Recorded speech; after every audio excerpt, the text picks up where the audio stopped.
안녕하세요. 이상원입니다.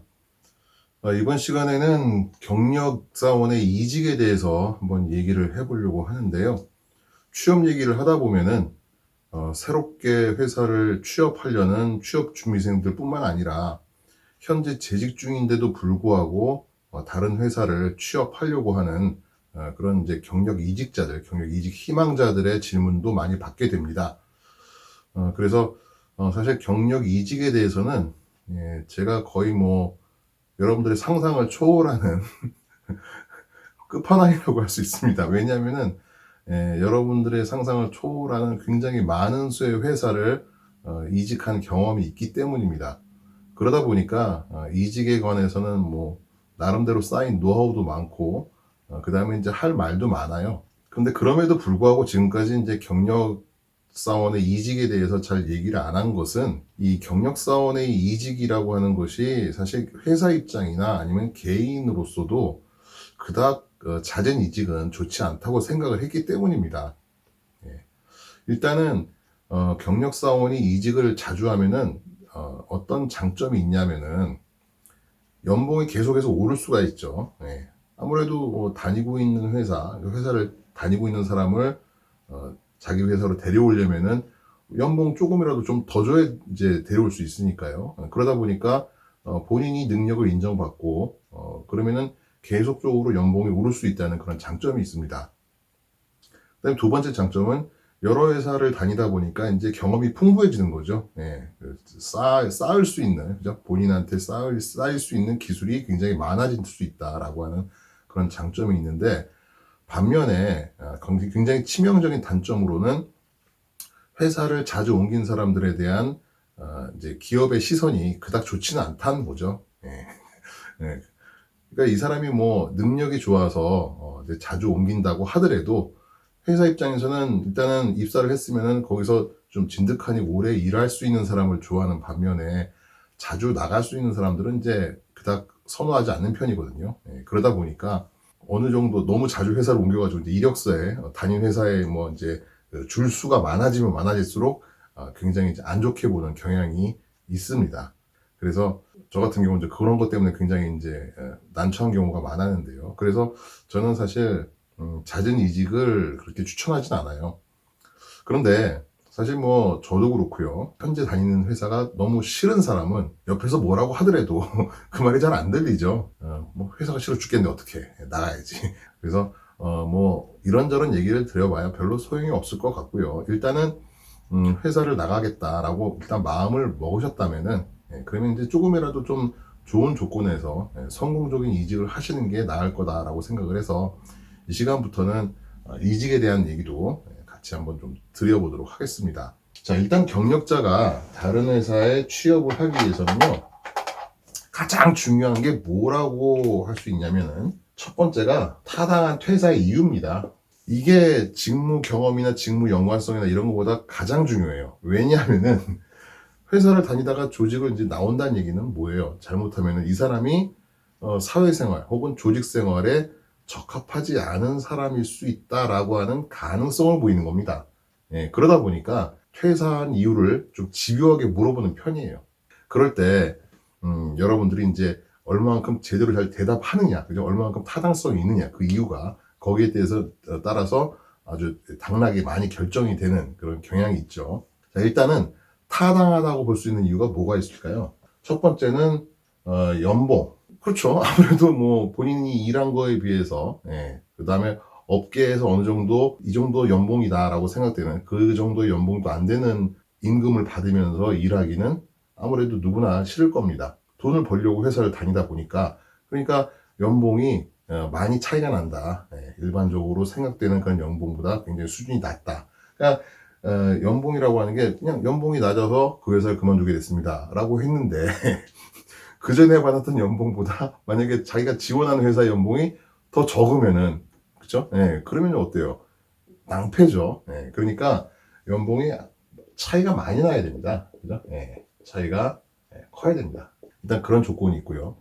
그래서 만약에 연봉이 뭐 다른 데에 비해서 너무 작다라고 하는 것을 확실하지 않다라고 한다면은 여러분들이 함부로 연봉이 작아서 퇴사하게 됐습니다. 이런 말 하면 안 됩니다. 그 다음에 지금 현재 다니고 있는 회사의 장래성. 이거는 회사 자체의 장래성이 될 수도 있고요. 아니면은 회사는 장래성이 나쁘지 않아요. 그런데 본인이 그 회사에서 일하고 있을 때 본인이 맡은 직무라든지 아니면 하는 업무 자체의 어떤 장래성, 그런 것들을 봤을 때 나는 별로 발전이 없어 보인다라고 한다면은 그 회사를 그만두는 타당한 이유가 될 수 있습니다. 이런 경우 있죠. 저도 많이 겪었는데 회사에 입사를 해서 일을 하는데 회사가 갑자기 뭐 회사 사정이 좀 약간 안 좋아졌으니까 월급날이 25일인데 뭐 내일 줄게, 내일 모레 줄게, 뭐 이러는 회사, 그죠? 굉장히 안 좋은 시그널입니다. 그죠? 일단은 월급날을 미룬다는 건요, 굉장히 심각한 시그널이에요. 그런 경우는 여러분들이 그 회사의 장래성을 한번 의심을 하셔야 됩니다. 그래서 경영이 악화된다든가 아니면은 영업 실적이 안 좋거나 이래가지고 뭐 월급이 밀린다든지 아니면 월급이 뭐 100%가 안 나오고 뭐 일부만 나온다든지, 그죠? 이러면은 굉장히 좀 불안정한 회사라고 볼 수가 있고요. 그랬을 때는 퇴사를 하는 굉장히 타당한 이유가 될 수 있습니다. 아니면은 회사가 뭐 어렵진 않아요. 잘 굴러가고 있는데 내가 거기서 하는 일이 그리고 상사가 시키는 일이 보니까 전혀 나의 장래, 나의 미래를 봤을 때는 그닥 발전적인 업무라고 볼 수가 없어요. 그죠? 제가 예전에도 그런 얘기를 한 적이 있었죠. QA에 신입으로 들어갔더니 제대로 된 QA를 배우는 것이 아니라 뭐 맨날 앉아가지고 무슨 뭐 문서 표나 만들고, 그죠? 뭐 카피나 하고, 아니면 뭐 문서 서명 받으러 심부름이나 다니고, 이러면은 그렇게 해가지고 뭐 1년 2년 지내면은 어떻습니까? 이 사람은 전혀 배운 게 없는 거예요. 그쵸? 전혀 경쟁력 있는 인재라고 볼 수가 없는 것이죠. 그래서 본인의 경쟁력을 좀 더 높이기 위해서 다른 회사를 지원했다 하는 것도 하나의 좋은 타당한 퇴사 이유가 될 수 있습니다. 그 다음에 이제 타당하다고 또 볼 수 있는 게 어떤 게 있냐면은 피치 못할 사정. 그러니까 이거는 뭐 이런 거죠. 다니고 있던 회사 공장이 굉장히 먼 곳으로 이전을 했습니다. 뭐 땅값도 싸고, 그죠? 물도 좋고 이런 곳으로 이전을 했어요. 그러다 보니까 거기까지 출퇴근하기가 집을 그쪽으로 이사를 가기 전에는 굉장히 힘들게 됐다. 그쵸? 그러면은 그럼 이사를 가야 되는데, 만약에 집안 사정으로 이사를 못 가게 됐다라고 한다면은 그것도 마찬가지로 하나의 타당한 퇴사 이유가 될 수가 있습니다. 그렇겠죠. 그래서 뭐, 요 정도가 이제 타당한 퇴사의 이유가 될 수가 있는 거고요. 절대로 말해서는 안 되는 퇴사의 이유가 뭡니까? 첫 번째가 인간관계입니다. 사실 실질적으로 퇴사의 이유는 가장 많은 게 뭡니까? 인간관계죠. 회사 다니는데 뭐 그닥 큰 스트레스 없이 좀 받는 돈은 적어도 좀 이렇게 다닐 수가 있다라고 한다면은 사람들은 뭐 웬만하면 잘 다닙니다. 다니는데 뭐 국정화라면 좀 뭡니까? 주로 이제 도라이 같은 상사, 그죠? 이런 사람들이 있는 경우에 굉장히 많은 스트레스를 받으면서 이 회사를 벗어나고 싶어지는 거죠. 그래서 조직 문화가 싫거나, 그죠? 사장이 싫거나, 아니면은 상사가 싫거나, 이런 경우에 이제 굉장히 많은 퇴사 이유가 되는데, 그렇다고 해서 절대로 옮기고자 하는 회사에 뭐 면접을 갔을 때, 지금 제가 현재 다니고 있는 회사의 상사가 또라이입니다, 이렇게 말하면 절대 안 됩니다. 사실 그리고 어디서나 도라이는 있기 마련이에요. 그죠? 다 들으셨죠? 그러니까 그거는 절대 얘기하면 안 돼요. 잘못하면은 본인이 조직 생활을 하는데 굉장히 부적격한 사람으로 인지가 될 수가 있습니다. 그래서 이런 얘기는 절대 하시면 안 되고요. 자, 그 다음에 업무 강도가 세서 그만뒀다. 이것도 얘기하시면 안 됩니다. 사실 뭐 제약회사라든지 뭐 어디가 됐든 간에 회사는 항상 일이 많을 수밖에 없고요. 야근은 항상 밥 먹듯이 합니다. 힘들죠. 안 힘든 곳은 없어요. 그래서 다니는 회사가 너무 힘이 들어서 야근을 너무 많이 해서 그만뒀다. 그러면은 면접 본 그 회사는 그럼 야근이 없냐? 그건 아니란 말이에요. 그쵸? 그러니까 이 사람은 뭐 야근이라도 시키면은 뭐 이건 또 그만두겠구나. 이런 이제 불안한 마음이 들기 때문에 이런 말은 이제 해서는 안 되죠. 그런데 이것도 마찬가지로 연봉과 비슷하게 너무 그쪽에서 일을 갖다가 심하게 시켜가지고 몸이 많이 망가졌다라든지 뭐 더 다녔다가는 죽을 것 같다라든지, 그죠? 저 같은 경우는 그런 적이 있었어요. 대상포진이 왔어요. 너무 힘들어가지고 대상포진이 와가지고 정말 죽을 것처럼 아프더라고요. 그래서 의사를 찾아갔더니 의사가 일을 하지 말래. 아유 월급쟁이가 일을 안 하면 어떡합니까? 그랬더니 의사가 뭐라고 그러냐면은 그럼 당신이 죽을 텐데. 그래서 그만둔 적이 있었습니다. 물론 새로 찾아간 회사는 그렇게 얘기 안 했어요. 그래서 여러분들이 웬만하면은 업무 강도가 뭐 심해서 그만두게 됐다 이런 말은 안 하시는 게 좋을 것 같습니다. 일단 타당한 퇴사 이유가 가장 중요하고요. 자, 그 다음으로 중요한 건 뭐가 되냐면요. 뭐니 뭐니 해도 직무의 연관성이죠. 경력사원을 뽑는다는 얘기는 할 일이 있고요. 그죠? 그 일을 할 사람을 뽑는 거죠. 신입의 경우에는요, 잠재력을 보고 뽑는 겁니다. 그죠? 왜냐하면 신입이라고 하는 사람들이 지금 회사에서 하는 업무를 해본 적이 없잖아요. 그 전에 아무리 뭐 기기 분석을 배우고 왔다고 하더라도 실제로 기기 분석을 통해서 의학 분석해 본 경험은 없을 겁니다. 그렇죠. 그러다 보니까 비스무리한 경험은 있을 수는 있어도 일단은 그런 사람들을 뽑는 얘기는 결국은 그 사람의 잠재력, 이런 업무를 잘할 수 있을 것이다 라고 생각을 해서 뽑는 거지만 경력사원의 경우는 그게 아니죠. 경력사원 같은 경우는 그 직무를 해본 사람, 우리가 시키려고 하는 그 직무와 딱 맞는 직무를 해본 사람을 우선적으로 뽑을 수밖에 없습니다. 현실적인 얘기예요. 당연한 거고요. 그런데 이것도 당연한 건데 이제 이걸 당연하지 않게 받아들이는 경우가 있을 수가 있죠. 저도 그랬는데 뭐 본인이 이제 아무리 워낙 간절하다 보니까 조금이라도 좀 연관성이 있어 보인다면 이제 막박 지르는 거죠. 그죠? 근데 여러분들이 잘 생각을 해보시고 여기에 대해서 연관성을 확실하게 지을 수 있다면은 지원을 하시는데 이건 도저히 연관을 시키기가 좀 힘들다라고 하는 경우에는요. 굳이 지원을 안 하셔도 굳이 지원을 하시더라도 이게 괜히 에너지만 낭비하는 것이 되니까 여러분들이 잘 보시고 하시는 게 좋겠습니다. 그래서 직무 연관성 플러스 알파가 있으면 또 좋습니다. 이런 일을 할 사람을 뽑는데 이런 일 이외에도 예상했던 연수, 예를 들어서 회사에서는 한 2년 경력에 이런 일만 할 사람을 뽑고 있어요. 그런데 이 사람이 경력 2년짜리인데 이런 일을 함과 동시에 이런 일도 할 수 있다라고 한다면 어때요? 좀 더 욕심이 나겠죠. 그래서 이런 것까지 갖추고 있다 그러면은 훨씬 더 유리할 수가 있죠. 그러면은 이런 능력을 갖추려면 이제 어떻게 하는 게 좋아요?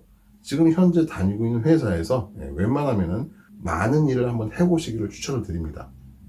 그러니까 예를 들어서 뭐 제약회사 품질관리다. 그러면은 품질관리라고는 시험이라고 그랬죠. 그러면은 시험을 만약에 나는 뭐 여기서 이런 시험만을 했었는데 그런 시험만 할 것이 아니라 만약에 다른 회사에서 뭐 그런 경력성을 뽑는다. 그죠? 품질 시험을 한 경력성을 뽑는다라고 하면은 그때를 대비해서 미리 본인이 이런 일도 해보고 저런 일도 해보고 본인이 적극적으로 조금이라도 많은 분석기기를 사용해 본 경험이라든지 조금이라도 많은 제품이나 원료를 분석해 본 경험을 많이 가지고 계신 것이 좋겠습니다. 경력자가 이직을 하기 위해서 가장 필요한 것이 이제 이 두 가지다라고 이제 말씀을 드릴 수가 있고요. 신입 같은 경우에는 보통 이제 입사 서류가 뭐 이력서랑 그다음에 이제 자기소개서로 이제 주로 구성이 돼 있죠. 그다음에 뭐 성적 증명서라든지 토익 점수라든지 뭐 이런 것들로 많이 구성이 돼 있는데 경력 같은 경우는 사실 자기소개서를 쓰진 않습니다. 그러니까 자기소개서처럼 뭐 저는 어디서 뭐 태어나서 뭐 이런 일을 했습니다. 뭐 이랬습니다. 저랬습니다. 뭐 이런 식으로 쓰질 않고요. 경력 기술서라고 하는 것입니다. 그래서 경력 기술서에는 이랬습니다, 저랬습니다라는 문장을 쓰지 않고 본인이 할 수 있는 뭐 기술이라든지 그죠? 아니면은 본인이 이런 일을 해가지고 문제를 해결했다라고 하는 그런 실적, 업적이라든지 이런 것들은 이제 주로 쓰게 돼 있는 거죠. 그래서 평소에도 여러분들이 일을 하시면서 내가 이런 기술을 익혔다라고 하면 그 기술을 정리를 해 놓으시고요. 아니면 내가 이런 실적을 냈다라고 하면은 이게 또 시간이 지나면 까먹거든요. 그러니까 잘한 것들이 있으면 그런 것들을 하나하나씩 정리를 해서 미리 이력서를 갖다가 계속 업데이트를 시키십시오. 이력서와 경력 기술서를 업데이트를 시켜놓고 그것들을 그 취업 사이트 있죠? 취업 사이트에다가 올려놓고 항상 업데이트를 시키면서 일을 하시면은 나중에 기회가 왔을 때 훨씬 더 유연하게, 훨씬 더 쉽게 이직을 할 수가 있습니다. 근데 보통 이제 이직을 하려고 하는 사람들이 미리 준비를 안 하고, 그죠? 그때, 이거 도저히 못 다니겠네. 기분 나빠서 못 다니겠네. 못 갔네. 뭐 이러면서 이제, 알아보는 경우가 있는데, 그러기보다는 지금 현재 다니는 회사가 뭐 별로 불만이 없다고 하더라도 언젠가 또 무슨 일이 생길 수 있을지 모르니까, 그렇죠? 예, 그러니까 항상 미리미리 준비를 해 놓으시는 게 좋습니다. 신입으로 들어가신 분들도 마찬가지죠. 예, 보통 이제 신입으로 들어가신 분들이 이제 고민이 많은 것들이 어때요? 처음에는 좋을 것 같아서 딱 들어갔는데, 들어가서 딱 보니까, 이건 뭐, 이게 좀 아닌 것 같아. 그죠? 예, 뭐. 그러니까, 만약에 하루 이틀 지났는데 이게 좀 아니다라는 생각이 있으면은, 그때 빨리 그만두고 나오는 게 낫습니다. 차라리. 예, 괜히 거기서 뭐 어영부영 뭐 한 달, 두 달, 6개월, 1년 뭐 있으면은, 이게 안 좋을 수도 있어요. 그러니까, 봤을 때, 이건 좀 아니다 싶을 때는 빨리 나오시는 게 좋고요. 근데, 뭐, 아무래도 좀 돈도 급하고, 그죠? 네, 먹고도 살아야 되겠고, 그러니까, 거기서 좀 뭐, 6개월이나 1년 좀 지냈다. 그러면은, 좀 1년 좀 더 참으시고요. 네, 참아서 한 적어도 2년 이상 정도 경력이 됐을 때, 그리고 그 사이에, 여러 군데를 이제, 알아보시면서, 그러니까 평소에 이직을 희망하든지 그렇지 않든지 상관없이, 계속 취업 사이트에서 나오는 그 경력사원 채용 모집 공고를 유심히 보시는 게 좋습니다. 예, 그걸 보시면은 이제 뭐가 보이냐면은, 지금 제약회사 전체적으로, 제약업계 전체적으로 이런 능력을 가진, 이런 기술을 가진 사람들을 많이 원하는구나라는 걸 알 수가 있어요. 예, 그러면은 그런 능력을 지금 현재 몸담고 있는 회사에서 배양을 할 수가 있다. 그런 기술을 습득할 수가 있다라고 한다면은, 어떻게든지 여러분들이 기회를 봐가지고 그런 기술을 습득하시려고 노력을 하셔야 되겠고요. 그 다음에 이제 경력 이직에서 이직하는 이제 방법이 있죠. 신입 같은 경우는 뭐 방법이 하나밖에 없어요. 그죠? 예, 그래서 채용 공고가 나면은, 그죠? 예, 채용 공고가 나면은 그 공고를 보고, 뭐 서류 내고, 그죠? 서류 합격하면은 면접 보고 해가지고 이제 들어가는 방법. 예, 딱 하나밖에 없죠. 근데 경력은 이제 신입과는 다르게 이 채용 공고를 보고, 경력직, 채용 공고를 보고 지원해서 입사하는 경우 말고도 두 가지가 더 있습니다. 그래서 채용 공고 이외에 또 뭐가 있냐면은, 여러분들 그 인력 컨설팅 들어보셨나요? 소위 그 헤드헌터라고 하는 분들이죠. 네. 이런 곳에서 이제 그 경력 사원들한테 가끔 전화가 옵니다. 그러니까 아무한테나 전화 온 게 아니라, 아까 말씀드린 그 취업 사이트에 이력서를 올려놓으신 분들 있죠. 예, 이제 자기 본인의 이력서를 올려놓고 이제 공개 상태로 해놓으신 분들이 있으면은 그분들한테 인력 컨설팅 업체에서 전화가 와요. 예, 그래서 이런 회사에서 당신 같은 그런 인재를 뽑고 있는데 혹시 지원해 볼 생각이 있느냐, 이런 식으로 이제 옵니다. 예, 그래서 그런 데서 이제 그런 데를 통해서 회사를 소개받아 가지고 이제 들어가는 경우, 그런 경우가 있고요. 그런데 사실 이 경우나 이 경우나요, 별 그렇게 큰 차이는 없어요. 예, 다만 다른 건 뭐냐면은, 채용 공고라고 하는 것은 채용을 희망하는 회사에서 채용 공고부터 서류 심사, 그죠? 예, 면접까지 이제 다 알아서 진행을 하는 거고요. 그 다음에 이제 앞에 서류 심사라든지 이런 게 굉장히 시간과 비용이 많이 든다라고 생각되는 경우에는 이런 인력 컨설팅 업체에다가 이제 의뢰를 하는 거죠. 예, 그러면 이제 앞쪽에서 그 수많은 서류를 검토를 하고, 서류를 1차적으로 필터링하고 하는 작업들은 이제 여기서 많이 하는 겁니다. 그리고, 여기서 서류를 1차 필터링하고 2차 서류 검토를 채용하려는 회사에서 하는 경우도 있고요. 아니면은 인력 컨설팅 회사에서 서류 심사까지 다 맡아서 하고, 정작 그 회사에서는 면접만 진행하는 경우도 있어요. 그래서 이거는 형태만 다를 뿐이지, 거의 뭐 비슷한 거라고 생각을 하시면 됩니다. 그 다음에 세 번째 방법이 뭐냐면은 스카우트입니다. 자, 여러분들 스카우트를 뭐라고 알고 계십니까? 저는 전에 스카우트라고 그러면은 이렇게 알고 있었어요. 그 업계에서 굉장히 뛰어난 실력을 가진 인재가 있고, 그죠? 그런 인재를 영입하기 위해서 굉장히 좋은 대우로, 그죠? 굉장히 좋은 조건으로 그 사람을 영입해 가는 거, 그죠? 그걸 이제 제가 스카우트라고 생각을 했는데, 사실 현실적으로 그런 일은 없습니다. 있을 수도 있겠지만 저는 본 적이 없어요. 왜냐하면은, 그렇게 해가지고 사람을 뽑는다는 얘기는 뭐예요? 그 업계에서 이 사람이 일을 잘한다, 실력이 있다라고 하는 게 이미 평가가 돼 있어야 되잖아요. 정평이 나 있어야 됩니다. 그죠? 소문이 나 있고.